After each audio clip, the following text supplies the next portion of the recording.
Cookie খেতে কি আপনারা ভালোবাসেন? যদি ভালোবাসেন তাহলে এই রেসিপি আপনাদের জন্য। এটা দোকানের কেনা কুকি না, ঘরে বানানো একদম স্বাস্থ্যকর একটা কুকির রেসিপি। চলুন আপনাদের সাথে এই কুকির রেসিপি শেয়ার করি। আমি একটা পাত্রের মধ্যে নিয়েছি বাটার, আপনারা চাইলে দেশি ঘিও নিতে পারেন। আর তার মধ্যে দিয়েছি জ্যাগারি পাউডার বা গুড়ের গুঁড়ো। দুটো একসাথে খুব ভালোভাবে মিক্স করে নিতে হবে। বেশ সময় লাগবে হাতে করে মিক্স করতে। আর দিলাম এর মধ্যে খুব সামান্য পরিমাণে ভ্যানিলা এসেন্স। প্রায় 10 মিনিট লেগেছে আমার একদম বাটার আর জ্যাগারি পাউডারটা মিক্স করতে। বাটার আর জ্যাগারি পাউডার মানে গুড়ের যে গুঁড়ো সেটা কিন্তু খুব ভালোভাবে মিক্স হয়ে গেছে। বাটারটা একদম গলে গেছে আর গুড়ের কিন্তু কোনো দানা ভাবও আর নেই। এর মধ্যে দিলাম হাফ কাপ ওটস আর দেব হাফ কাপ আটা।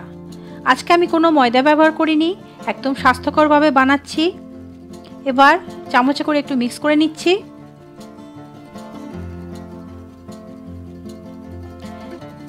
এর মধ্যে দেব 3 থেকে 4 চামচ মতন দুধ।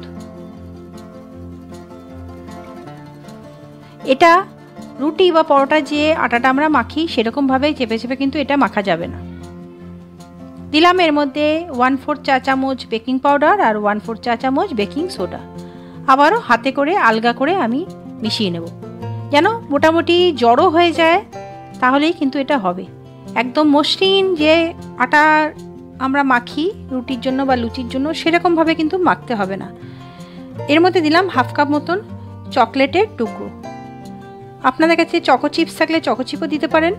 আমার কাছে চকলেট ছিল, সেটা আমি পিস পিস করে কেটে এর মধ্যে মিশিয়ে দিয়েছি।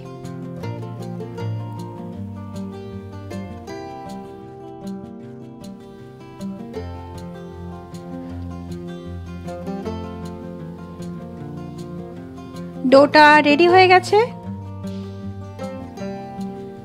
এবার এর থেকে ছোট ছোট বল বার করে নিচ্ছি আর সেটা হাতে করে গোল চ্যাপ্টা শেপে আমি কুকিগুলো রেডি করে নিচ্ছি। আপনারা চাইলে যদি আপনাদের ইচ্ছা হয় আপনারা চৌকো শেপও দিতে পারেন, বা আপনারা বেলে নিয়ে সেটাকে বিভিন্ন কুকি যে কাটার হয় সেই কুকি কাটারে কেটেও নিতে পারেন, কিন্তু সেগুলো খুব অত ঝামেলা আমি করিনি, খুব ইজিভাবেই বানিয়েছি।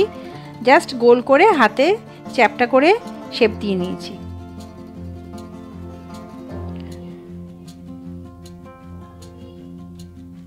দেখুন এরকম গোল করে নিয়েছি, তারপর হাতে করে চেপে চেপে একটা চ্যাপ্টা শেপ দিয়ে নিয়েছি।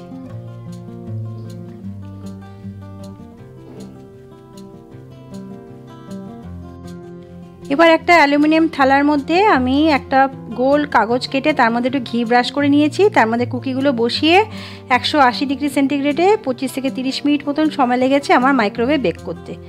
আপনাদের মাইক্রোওয়েভে করার অসুবিধা হলে আপনারা চাইলে গ্যাসের ওভেনেও কিন্তু কুকিগুলো বানাতে পারেন। তার জন্য আমি একটা থালার মধ্যে একটু ঘি ব্রাশ করে নিয়েছি, 4টে কুকি এর মধ্যে বসিয়েছি। এবার একটা আমি হাঁড়ি গরম করছি, ঢাকা দিয়ে গরম করতে হবে, একদম হাই ফ্লেমে গরম করে নেবেন। যখন বেশ গরম হয়ে যাবে তখন তার ভিতরে একটা স্ট্যান্ড বা বাটি কিছু বসিয়ে তার মধ্যে একটা প্লেট বসিয়ে দেবেন, কুকিগুলো দিয়ে দেবেন, দিয়ে ঢাকা দিয়ে দেবেন আর গ্যাসের ফ্লেম একদম কম করে দেবেন। আপনার গ্যাসের ওভেনেও কিন্তু মোটামুটি 30 মিনিট লাগবে কুকি তৈরি হতে। এবার হয়ে যাওয়ার পর একদম ঠান্ডা করে নিতে হবে। গরম অবস্থায় কুকি কিন্তু নরম থাকে, ঠান্ডা হয়ে গেলে একদম মুচমুচে হয়ে যায়। কেমন লাগলো আমার এই কুকির রেসিপি যদি ভালো লাগে তাহলে চ্যানেলটাকে সাবস্ক্রাইব করে পাশে থাকবেন। ভিডিও শেষ অবধি দেখার জন্য আপনাদের অনেক অনেক ধন্যবাদ। ফিরে আসছি আবার কোনো নতুন রেসিপি নিয়ে।